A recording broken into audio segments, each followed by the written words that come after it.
So, Mr. President, stick to your guns. Hey, Sean Hannity here. Hey, click here to subscribe to Fox. It's crazy that I actually agree with Lindsey Graham, this crazy bloodthirsty war hawk, but I agree with him in that one. But all right, now let's get over to Kash Patel on Fox News and let's see what this man got to say for himself. Because there's a lot of things this man said that turned out not to be true, especially when they try to say, oh, well, I don't know about the whole Epstein didn't kill himself. I don't believe that. I don't believe that one bit.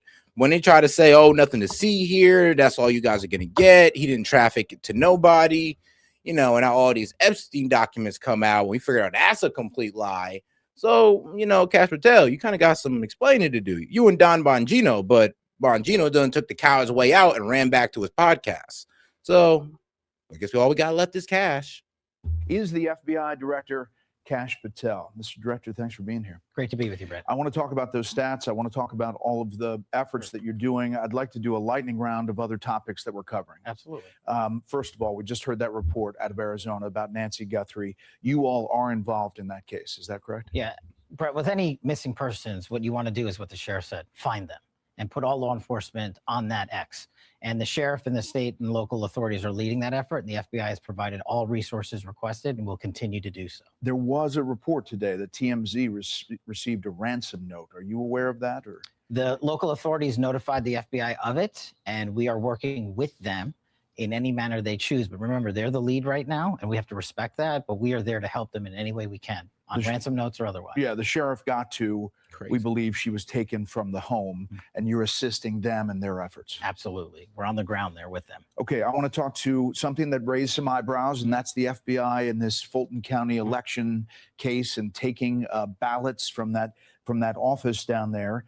Can you tell us about that? Paint the picture about what that is about? Absolutely. Look, from the FBI perspective and our partners at DOJ, we did the same thing there we do in any criminal case or investigation. We collected evidence. We presented that evidence to a federal magistrate judge who made a finding of probable cause and said, here's your search warrant. Here are the parameters of that search warrant. And what you saw play out last week was the execution of that search warrant, just like we would do anywhere else. The target of that search warrant was a warehouse down in Fulton County. Federal agents from the FBI went down there and followed the parameters of the search warrant and secured the evidence. And from there, we maintain the chain of custody and do what we always do, which is to follow the evidence. But the probable cause is that there was a crime in the election tabulation. So the probable cause is still in the search warrant, which is under seal, so I'm not able to discuss. All right, but let me talk about this other element of it, and that is the Director of National Intelligence, Tulsi Gabbard. New York Times writes this: Mrs. Gabbard used her cell phone to call President Trump, who did not initially pick up and then called back shortly after. The president addressed the agents, the FBI agents, on the speakerphone, asking them questions as well as praising and thanking them for their work on the inquiry. One U.S. official said the president gave no substantive direction to the investigators. Unusual for a president to get involved on the agent level. I mean, it actually does make sense. Well, that is a bit unusual, the first part. But for Tulsi Gabbard to be in there, the Director of National Intelligence, it makes sense. You got to see if there was any type of foreign intelligence that might have been used in this election. And like I said, Trump believes the election were stolen. And usually when elections are stolen, it's usually due to foreign interference. And trust me, we should know. Paint the picture there. Sure. The one thing I think that many, if not every FBI agent and personnel and law enforcement across the country love about this president is that he backs them. He backs the blue, he gives them resources, and he's always congratulatory of their efforts. And so to hear from the commander-in-chief for my troops on the ground there was a pretty cool thing. And we were pleased to hear the president come in and say, thank you for what you're doing. That is maybe unusual from prior administrations, but I take it every chance I get to thank the men and women in law enforcement. And Director Gabbard put out a statement saying that she accompanied the FBI Deputy Director Bailey and the acting special agent down there to oversee this search warrant. But doesn't it suggest that there is some international element to this? All I can speak to is the FBI and the DOJ, and what we are doing is following the predicate laid out in the search warrant, and we're executing that. And President Trump has assembled a tremendous cabinet, the DNI and everyone else, and we collect information from our interagency when the investigation follows that path. And so we're happy to have a team of professionals involved. Bouncing around, the Epstein files, the last tranche, we're told, put out. Looking back since the beginning, and you've been a part of talking about this, and DOJ has obviously produced these elements. Do you have regrets about how it's been handled? Look, like any other hot topic issue, the American public and the world had a great interest in this. And what we did under President Trump's leadership is produce the most transparent DOJ and FBI in history. 3 other administrations had the opportunity to do this, and we produced everything we legally and lawfully could. We worked with our partners in Congress, we followed the statutes and the court orders, and we produced, 3 million some pages. So I think we got to the result in the right way. Could we have gotten there faster? I'm not really sure because of numerous court cases, multiple. I mean, look, like when you guys released them, you're saying, oh, we'll make sure we do our due diligence, crossing our T's, dotting our I's. And then you guys give us sloppy work. Well, that's why the term Fed slop has started taking over, because it was complete Fed slop. I mean, you would redact the name here and then unredact the name in certain parts. You had to take some pages off just to properly redact them. I mean, it was sloppy. And the worst part about it is, I mean, we had to wait on this. You guys missed the deadline. We have to wait 2-3 weeks out now for the files. And it seems like you guys are still making edits. So, I mean, what was y'all doing that entire month from when the Epstein Transparency Act was signed? Protective orders, multiple court the whole month. And so now we've produced everything we can while protecting victims' rights and do you think that it gets to someplace? Does it get to some kind of charges that we don't yet know about? Well, I'm glad you asked that. This FBI, as we'll talk about shortly, has done a record year in protecting and going after those that prey on children and sex traffic. And we have always said, as the Attorney General has always said, if there's any facts or any information about an ongoing matter, please let us know. We will fully investigate it. But I want to remind your audience, the materials that were released were from search warrants from 2007, 8, and earlier. And they were strictly confined to certain parameters by those that ran the investigation then. So that's what was collected. We, and not just my FBI, 3 other FBIs have looked into that material to see if there's any leads, to produce any investigatory leads to prosecute anyone. And we have exhausted that, but we are always open to new information based on the release. You told me when we last talked, this is 8 months ago when we did an interview at the FBI in Quantico, that you were convinced that Epstein killed himself in jail. Today, 8 months after that, are you? Oh God, do not forget to double tap that screen and like the video, guys. Let's get more people on the conversation by double tapping that screen. We got over about 400 y'all in here. Appreciate the support. Still convinced? Yes. 100%. Yes, sir. Let me bring you to Minnesota.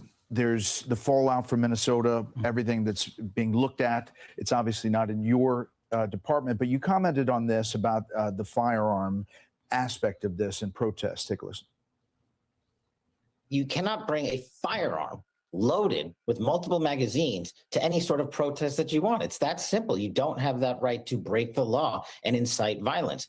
So that got some response. Sure. U.S. Attorney for the District of Columbia, Janine Pirro, said this over the weekend. You bring a gun into the district, you mark my words, you're going to jail. I don't care if you have a license in another district, and I don't care if you're a law-abiding gun owner somewhere else. You bring a gun into this district, count on going to jail, and hope you get the gun back. Some people are concerned about something I said yesterday, so I want to be crystal clear. Okay. I am a proud supporter of the Second Amendment. So all these gun rights advocates and supporters are saying, wait a second, what are you guys telecasting here? Well, yeah. I'm glad you played the entirety of the clip because mostly nobody did that. Exactly. I said you cannot bring a firearm to a public protest and incite violence. That's the kicker. President Trump's administration is the most pro-Second Amendment administration in history. All we are saying is, one, it's a question of law. Did you incite violence or commit another crime while in possession of a firearm? And if that's the case, then we're going to investigate you. But the other question is a prudential one. Should you be bringing firearms? That's not a decision for the FBI to places where people are protesting. Now, when it comes to Alex Preddy, I said that he should let the officer know that he was armed, and he should have actually went to go help the lady instead of getting directly in front of the officer while armed and not letting that officer know that he has a gun on his person. That's where he effed up at. I'll be real with you. I don't think that it's kind of fair for him to say, oh, well, you just can't have a gun during a protest. I mean, yeah, I'm sure you can. But the problem is you just can't walk up to an officer armed, concealed, and you don't let him know. And here's the worst part about it. You're getting in the way of that officer, putting your hands on him, trying to stop him from getting in the way, getting to this lady that he might have been trying to arrest. And you got in his way armed. And he don't know that you're armed. He had to find out. Yeah, that's not going to be a good situation for anybody. well, a good situation for anybody to put themselves in. Testing. That's a prudential decision. We will follow the facts and the law. Okay, two more quick things. The Charlie Kirk shooter, the trial is ongoing. They're starting the process. It's going slowly. Even the widow, Erica Kirk, has been upset about that speed. Are you convinced, seeing what you've seen, that this one shooter is the one guy? Well, I got to be careful on comment on the evidence. As you know, it's a state court proceeding. It's a state murder charge. And as you know, you've covered this longer than everybody else. Those take a long time, if not years, to adjudicate a murder case. And that's what's going on. My job at the FBI is to ensure that they have the evidence that they need from my agents that were on the ground that collected it. And we provided it to them. And we will continue to work with them and take our direction from the state prosecutors. At the end of the day, Charlie was my friend, a dear, dear friend. The worst thing that could happen is we somehow taint the evidence of the jury pool by making a statement or commenting and stylizing the evidence, and that ends up in a mistrial or even an acquittal. So what I'm guarding against is that, and we will continue to provide support. All right, well, let me take you to a different shooter, and that is the Butler shooter. I asked you about this at Quantico. Take a listen. Will we know a lot more about him? Is there more to know? I don't know that there's more to know, but you're going to know everything we know. And we don't feel that the American people have been given the information they need on that. And we're digging through the files and we're getting them a more robust picture of what happened. So that was May 2025. I mean, I don't think we, the public, have a more robust picture of that shooter. Well, I think that's an unfair supposition. We, the FBI, have put out all the information that we possibly and legally can while protecting any ongoing matters that are unrelated. But he's bro, I learned more about the shooter from the Tucker Carlson documentary on Thomas Crooks than the FBI. That's what's blowing my mind. It's like I've learned more from independent journalists, independent journalists than the FBI about Thomas Crooks. And I played the video here on stream. I mean, y'all can go. Hopefully, I wonder if I clipped it. All right, I'll see if I can go back and find the clip of it. But I've already showed that video, and yeah, it kind of irritated me that I couldn't get this information from the FBI. They never talked about it, did no press conference on it. I'm here watching Tucker Carlson give better coverage than the FBI on Thomas Crooks. Yes, he's very much dead. But at the same time, Brett, we at the FBI have to follow the parameters of our investigation and what the law allows us to release. I get it, but what were the cell phones? Why don't we know who he was talking to? What exactly happened? I feel like we haven't gotten the whole picture about Butler even now. But here's the thing, Brett. We can provide, and just an example here. We've provided 40,000 pages of documents to Congress. That's well, guys, let's make sure you double tap that screen and like the video, guys. Let's get more people on the conversation by double tapping that screen. If you have any questions, comments, jokes, or disagreement, you can send $2 and up. I'll go ahead and read it out loud and engage with it. Appreciate the support. And if you want to double your support for the call-in line, you can go ahead and hit the QR code above and go ahead and hit the Venmo. Appreciate the support, guys. Let's get back to it. 100% increase from the prior two directors. We will continue to provide this information with our partners on Capitol Hill when we are legally able. It's never going to be enough for everyone. It's never going to be enough. But what we are saying is we're not saying trust us. We're saying we did an exhaustive search of that. We presented that information to the Department of Justice, and a decision was made on what to release. Yeah, but okay. You said we put out everything we could. Do you think that everything's been put out about Eric? Bro, even Brett Baer is like, bro, I feel like I'm getting bullshitted. It's like, bro, what? Like, no, I get what you're saying, but you really didn't do much, to be quite honest with you. Like, he did not do much when it came to Thomas Crooks. Maybe I'm tripping here. Justice, and a decision was made on what to release. What to release? But, okay. A decision was made on what to release, letting us know that there's certain information that you guys decided not to release. I don't know, may have opened up some, I don't know, revelation to what was really behind the motive behind Trump's attempted assassination attempt. Like, I'm just saying, like, you could have, you're pretty much telling us that there's stuff that you're hiding. So what? Now we got to beg for the Thomas Crook files now, just like we had to do with the Epstein. We put out everything we could. Do you think that everything's been put out about Eric Crumps, the shooter, alleged shooter? Everything, whether it's Epstein or Charlie Kirk, or whether it's this shooter in Butler, we always put out what the law permits us to put out. Last thing, this has happened this weekend. In Las Vegas, law enforcement, including the FBI, removed more than 1,000 suspected biological agents from a house linked to the man accused of operating an underground biolab in California several years ago. That man has been locked up ever since awaiting trial in April. So if that Chinese national has been behind bars for the past 3 years, how is it just now authorities are raiding this Las Vegas house? Well, I think that's a great question. What this FBI did was went back and looked at a report that my predecessor went to Capitol Hill and said, there's no connection to China. I found that unbelievable or implausible.